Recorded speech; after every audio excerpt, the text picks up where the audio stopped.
ভোলায় ১ ঘণ্টার জন্য ভোলা পুলিশ সুপারের দায়িত্ব পালন করেছেন তাসনিম আজিজ রিমি নামে এক স্কুল ছাত্রী। তাসনিম আজিজ রিমি ভোলা পৌর ১ নং ওয়ার্ডের ইলিশা বাস স্ট্যান্ড এলাকার তারেক আব্দুল আজিজের মেয়ে ও ভোলা সরকারি বালিকা উচ্চ বিদ্যালয়ের ১০ম শ্রেণীর শিক্ষার্থী।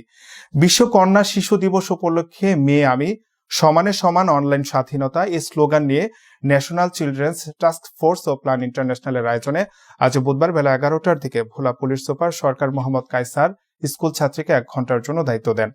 ১১ই অক্টোবর আন্তর্জাতিক শিশু কন্যা দিবস এর কার্যমালার একটি অংশ হিসেবে আজকের এই দিনটি আমার জন্য অনেক বেশি গুরুত্বপূর্ণ একটি দিন, কারণ এই দিনে আমি ১ ঘণ্টার জন্য একজন নারী, একজন কিশোরী হিসেবে, একজন শিশু কন্যা হিসেবে সম্মানিত পুলিশ সুপার মহোদয়ের প্রতিটি দায়িত্ব পালন করতে যাচ্ছি।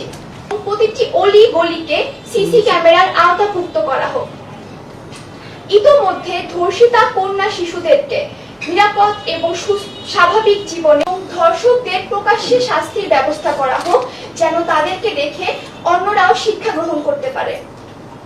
ভোলা জেলাকে একটি ইফটিজিং মুক্ত, একটি ধর্ষণ মুক্ত, নিরাপদ ভোলা জেলা হিসেবে গড়ে তোলা হোক, যেখানে নারীরা নিরাপদে থাকবে, তারা সুস্থ থাকবে এবং তারা সুন্দরভাবে বেঁচে থাকতে পারবে।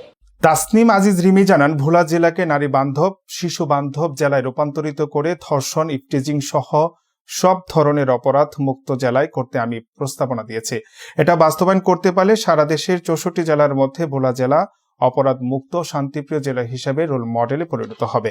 আজকে আমি ১ ঘণ্টার জন্য পুলিশ সুপার মহোদয়ের প্রতীকী দায়িত্ব পালন করেছি এবং এর মাধ্যমে আমার আত্মবিশ্বাস অনেক বেড়ে গেছে এবং আমি মনে করি যখন এই অনুষ্ঠানটি বিভিন্ন গণমাধ্যমে প্রচারিত হবে তখন বাংলাদেশের লাখো কিশোরীর স্বপ্ন দেখার পথ বিস্তৃত হবে এবং তারাও নিজেদেরকে ভবিষ্যতে আরো ভালো কিছুর জন্য উপযুক্ত করে গড়ে তুলতে পারবে এবং এটি আমাদের ভবিষ্যতে নেতৃত্ব দানের জন্য বিশেষভাবে সহায়ক হবে। আমি চাই যেন ভোলা জেলা একটি নারী বান্ধব এবং একটি শিশু বান্ধব জেলা হিসেবে গড়ে তোলা হোক। এখানে কোনো ধর্ষণ থাকবে না, কোনো ইফটিজিং থাকবে না। ভোলা জেলা এমনভাবে গড়ে উঠুক যেন এটি বাংলাদেশের বাকি ৬৩টি জেলার জন্য একটি রোল মডেল স্বরূপ হিসেবে গড়ে ওঠে, এই প্রত্যাশা করছি। এ সময় অনুষ্ঠানে আরো বক্তব্য রাখেন ভোলা মহিলা বিষয় কর্মকর্তা মোহাম্মদ আক্তার হোসেন, ভোলা সরকারি উচ্চ বিদ্যালয়ের সহকারী শিক্ষিকা শারমিন জাহান শ্যামলী সহ প্রমুখ। এ সময় তাসনিম আজিজ রিমির পরিবারের সদস্য, সাংবাদিক, শিক্ষক সহ সকল পেশার মানুষ উপস্থিত ছিলেন। আমরা আমাদের এই সন্তানদেরকে আমরা আমার নিজের সন্তান মনে করি। তাহলিল জীবন সেটাই বলেছেন, সন্তান আমার নিজের নয়, সন্তান আমাকে আল্লাহ দান করেছেন, আমাকে রেখেছেন তার কাস্টোডিয়ান হিসেবে। তাকে কিভাবে বড় করব সেটা দেখার দায়িত্ব আমার।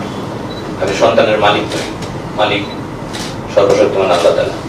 ওই টেকসই উন্নয়নের কথা যাই বলি, এই টেকসই উন্নয়ন খুব ইম্পর্টেন্ট একটা শব্দ। যে টেকসই করতে হবে, টেকসই করতে হলে হঠাৎ করে জিডিপি 1% বাড়িয়ে দিয়ে টেকসই হবে না। একসাথে সমসত্ব মানে সমানভাবে সবাইকে যদি আমাদের গ্রোথ না থাকে, আপনি ওটা টেকসই হবে না, ওটা সাময়িক হতে পারে। তাহলে আমরা টেকসই উন্নয়নের কথা বলি, সেই টেকসই উন্নয়নের বাস্তব রূপ দিতে হলে আমাদেরকে এই প্রজন্মকে সাথে নিয়ে আগাতে হবে।